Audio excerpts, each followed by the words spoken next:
people. So this is the Walther PDP 4.5-inch full size, and this is the Walther PDP Pro Compact. And although the Walther PDP isn't anything new, they've been around for about 2 years now, I've recently made some new discoveries about these that you should know about, because without knowing these things that we're going to talk about today, you could end up losing tons of moolah. Just in case you've been living under a rock for the past 2 years, back in 2021, Walther announced the PDP, also known as the Performance Duty Pistol. I'm not gonna go over it in all its details because I've made full reviews of this before. However, just to give you the Cliff's Notes, it's a polymer striker-fired pistol that can kind of do everything. They have a 4-inch compact model, which is good for concealed carry. They have a 4.5-inch full-size model, which is what people would use for duty use. Then they have a 5-inch model, which can be built up and used for competition-style shooting. The other thing that sets the PDP apart from other guns, say like Glock or SIG or anything else,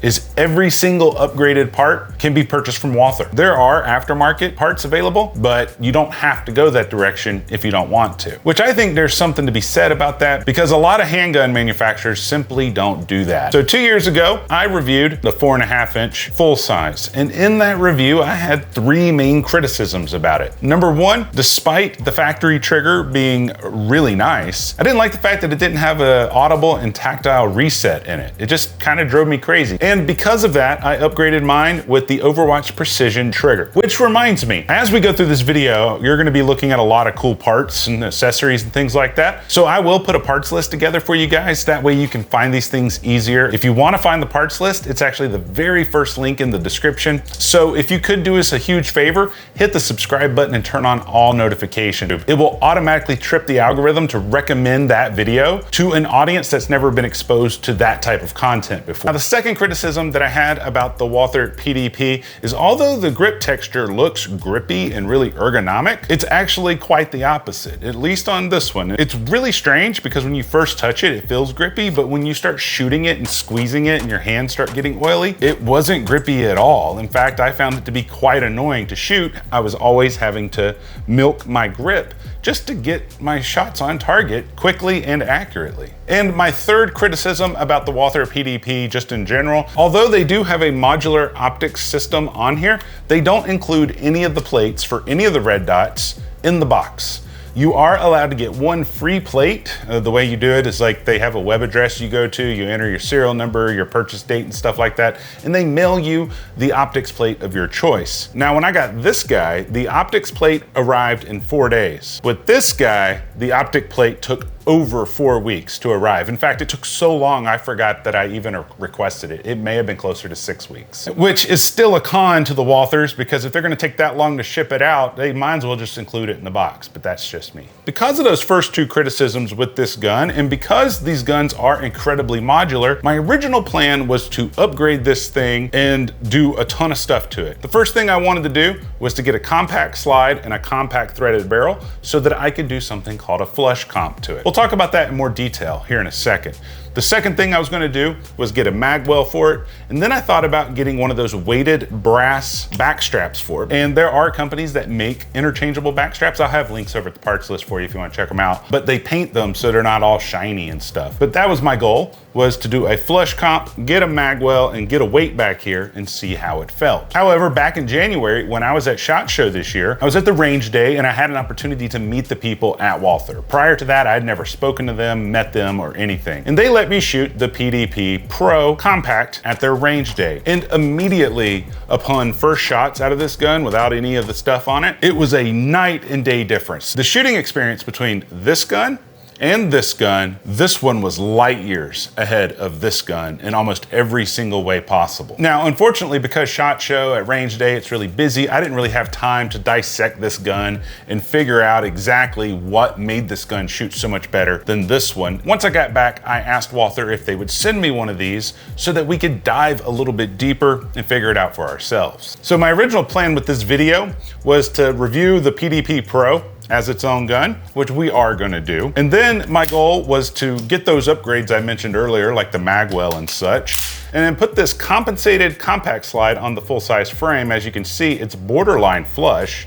This is what a lot of people call a flush comp. I've done this to a few different guns like the P320s. I've done this on the P365 and a couple of other guns as well. Not every handgun can do this. They do need to have modular slides and frames, and thankfully Walther has that. And so what I did was I went to the range and I shot it like this. And then I went to the range and I shot it like this. And what's really crazy is during my testing of these two guns, I've noticed that Walther has made a few silent changes to the PDP's design that I didn't know about. And I don't even know if you guys know about it because it doesn't seem like they made a big announcement about it. So in this configuration, the gun definitely shot flatter than it did without the compensator. There's no doubt about it, not only in the observed recoil impulse, but also in the felt recoil. Sometimes when you make videos about compensators, it'll look like there's more muzzle rise than another gun, but the felt recoil is less. And it's really strange. It's something that can't be conveyed through videos with compensators, unfortunately. But the compensator definitely made the gun a lot more manageable to shoot. However, because this grip is not as textury as I had hoped, I was still having to milk the gun, and it wasn't as easy to get shots on target at a rapid fire rate. However, the gun shot the best in this configuration right here.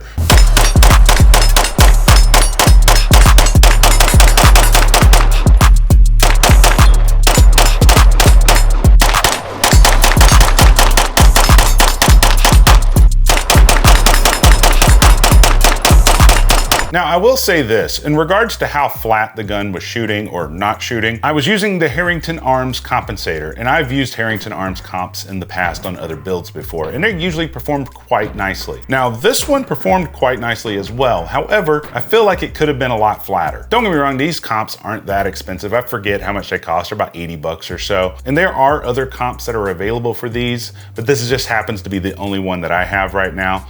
It works really well for felt recoil, but when you really start getting good compensation, the gun almost sits completely flat, kind of like this 2011 here. Now, I'm not saying that a polymer gun's gonna shoot like that. However, what I'm saying is I've had Glocks shoot very close to that with the right compensator before. I even took this slide off, put the full-size slide onto the compact frame, and I removed this magwell without the compensator. I found this PDP Pro frame felt more comfortable, and I was much more consistent with my shot placements at speed. I felt like I was a lot more accurate with this, especially during rapid fire, because when I'm going out and shooting, you know, you can hear the hits and the misses on the steel. I felt like with this grip, I had a higher hit ratio than I did with this grip. And I also felt like I had less felt recoil using this grip than I did with the full-size grip. But here's the million-dollar question: why? Now, I don't know if this only applies to the Pro models or if this applies to all PDP models that are currently being made.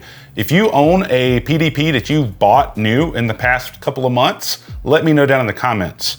But something I've noticed about this one is this frame has a more aggressive texture, and the ergos, which you can see the finger grooves here, are much more pronounced than they were on the original model from 2021. You can't see the texture difference because that's only something that can be felt, but I promise you the friction on this texturing is much more grippy than the original. However, the one that you can see is the ergos. Look at how much more pronounced the ergos are on the gray grip versus the black grip. At first, I thought this was just because the grip was gray and it was casting a different shadow, but no, I've actually handed this to multiple people without them looking at it, and they've told me that these ergos on this grip are much more pronounced than the original. Now, another silent change that Walther has made to these guns is in the optic system. Now, this doesn't affect how the gun shoots or how it feels, but it is another silent change that I think you guys should be aware of. Now, you can see here in this photo that the optics cuts have changed. On the left is the version 1, on the right is the version 2. The biggest differences are the version 2 optics mount is 1.93 inches in length, whereas the version 1 slides are 1.85 inches in length. And that's very important to know which slide you have, because if you're gonna order a plate for this that doesn't come from Walther, you're gonna need to know which version that you have. Now, fortunately, you don't have to take your cover plate off your slide to see which version that you have. You can tell by your serial number. Basically, if your serial number starts with FDF, FDL, FDM, or FDN as in Nancy, then you most likely have the version 2. If it starts with something like FDZ, then you probably have the version 1 optics system. There's probably others for the version 1, but that's the only one I can think of off the top of my head. Now, speaking of optics plates and mounts, I did want to show you a couple of interesting options that are available now. So in order to talk about optics mounting, we're gonna have to talk about some Glocks here for a second, and it'll make sense on why it applies to this as we go forward. As I mentioned, the main option that you have to mount optics to this is to get your plates directly from Walther. And as you can see, when you're looking at these plates, there is a lot of gap between the front and the rear of this optic. It's not the biggest deal in the world because there is recoil lugs under there, so you're not putting all the stress on the screws, but there are some better options. Option number 1, the only reason I'm showing you a Glock is because I don't have one for the Walther yet. This is called the Holosun SCS, or the solar sight. It requires 0 batteries and it never goes dead. It has a big old solar panel in the back right here. And you can get these in red or green. It's a 36 MOA circle with like a 2 MOA dot in the middle, kind of like EOTech, right? These have a few different advantages. Number 1, you don't even need a plate to mount these to your slide. So say you bought a Walther PDP, right? You're waiting 6 weeks for your plate to arrive like me. Well, with one of these red dots, you don't need a plate. It mounts directly to the slide. I'll have links for these over at the parts list. They make them for more than just the Glock and the Walther. They make them for VP9, I think something else as well. The other cool part about these is you don't need to upgrade to suppressor height sights in order to get a co-witness with them. You can actually co-witness with standard height sights. You actually do kind of save a little bit of money by not having to get a plate and by not having to get upgraded taller sights when you get the Holosun SCS. Now, another option, and I don't know if this option is actually available yet. I know that some of them are available, but not all of them. So this is my Glock 47/19 Gen 5. And you can see I've got a few things done to it, right? I have the Radian afterburner ramjet on the front of it right here. This is the best compensator I've ever shot on a Glock before, or any handgun really. But then I have this thing here on this mount, and this is called the Radian Guardian. What's interesting about this is a mounting plate, right? And it has a big shield in front of the optic, and that's so you can rack this off of things, off of tables or whatever, and you're not gonna hurt the optic itself. Although it doesn't have any glass here, it does protect the glass from shell casings that come out and wanna break the glass. We have seen that happen to some cheaper optics before. Also, you'll notice that inside of here, you're gonna see a rear sight. So this includes the rear sight, and it also includes the front sight that's compatible with that rear sight. And then it also includes this little dovetail plate right here that actually makes where your rear dovetail mount, it makes it flush. So you don't have to worry about it looking stupid. The other interesting thing about this is the screws come up from the bottom. So on traditional red dots, you have holes in the plate and you're gonna thread your screws from the top down.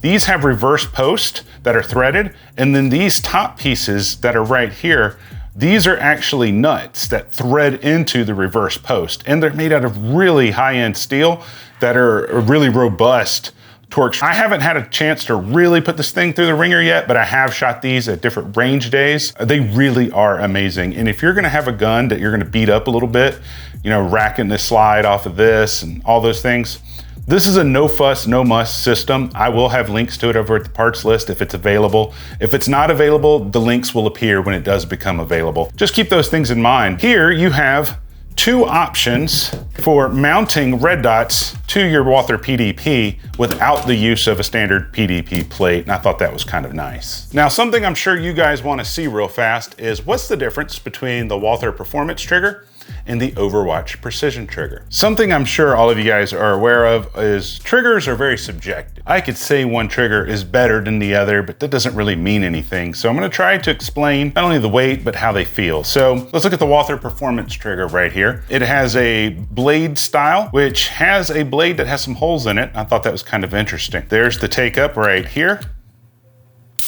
There's the break.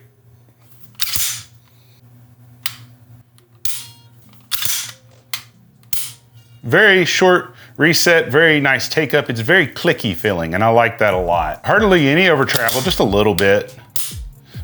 It's hard to completely eliminate over travel on these striker fire guns, but you know what? That's really good. Let's try the trigger weight. That trigger pulls at just a hair over 4 pounds. I don't know how well you can see that. Now let's move on to the other trigger. This is the Overwatch Precision trigger.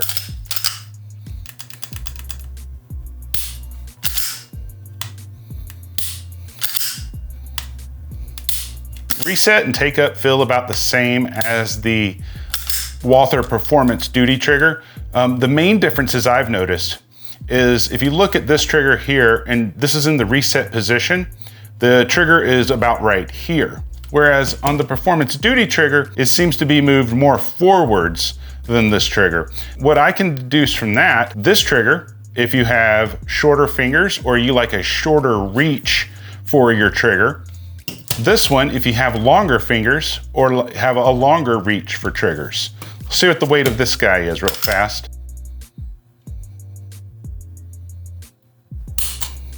And that one pulled at 4 pounds on the nose. The biggest difference between these triggers is the shoes have a little bit of a different feel. Personally, for me, having longer fingers that like to catch the front of the trigger guard, I like a trigger that sticks out in the reset position a little bit further. That being said, they're both phenomenal triggers. The Overwatch is slightly more expensive, but it is also slightly sexier, just kind of depending on who you are and who you ask. So the next obvious question is, would I carry the Walther PDP in this configuration? Well, to answer that question, we're gonna be using this holster right here. This is a holster from Tier 1. I'll have a link for it over the parts list. This holster was designed to fit any handgun that a Surefire X300 will fit on, and I have yet to find a handgun that doesn't fit. Surefire X300 on the Walther PDP Pro Compact. And the cool thing about this holster is the dual clip design. It keeps it from tilting, and you can get it with the mag carrier or without, or if you get it with it, you can simply remove it, but you can put your spare mag there. Let's see how this thing conceals. Yeah, it completely disappears. I mean, this gun kind of does stick out just a tad bit, but honestly, if I wore this out in public, nobody would know what I had because everybody's too busy looking at their phones. Magwell doesn't stick out too much with this holster. I mean, if I really pull the shirt tight, like you can kind of see it right here, but it's very nice. You simply just draw and you can shoot. And it's not too heavy despite having all that stuff on it. So yes, to answer your question, I would 100% carry it knowing what I know about it. Now for the $1 million question, which one of these is a better value? The standard Walther PDP, these retail for about $650, or the PDP Pro, which retails for $800. So this is gonna get into why I didn't really do a ton of upgrades on here besides the trigger. Like I said earlier, I was planning on doing a bunch of other stuff to it. Why didn't I do that? Well, that's because not only is the grip texture on the PDP Pro better, or the newer PDPs, I don't know, but this one comes with everything that I would have done to this, except for the brass backstrap, for only $150 more. And to put that into perspective, if you bought a standard PDP and you wanted to put, say, this Overwatch trigger in there, that's about 200 bucks. If you bought the standard PDP and you wanted to put the Walther Performance Center trigger in there, that's about $180. If you wanted to put a magwell onto this gun, that's about $85 to $100 depending on where you get it. If you bought the standard PDP and you wanted to put a threaded barrel in it, that's about $250. So in a nutshell, to get everything that you get on this gun using the aftermarket or even using stuff that you get from Walther, it would cost you $140 more to do it on this one. This one would cost you $940 to put a magwell on it, to put in some kind of trigger in it, whether it's Walther or Overwatch, and to put a threaded barrel. That just simply isn't worth upgrading,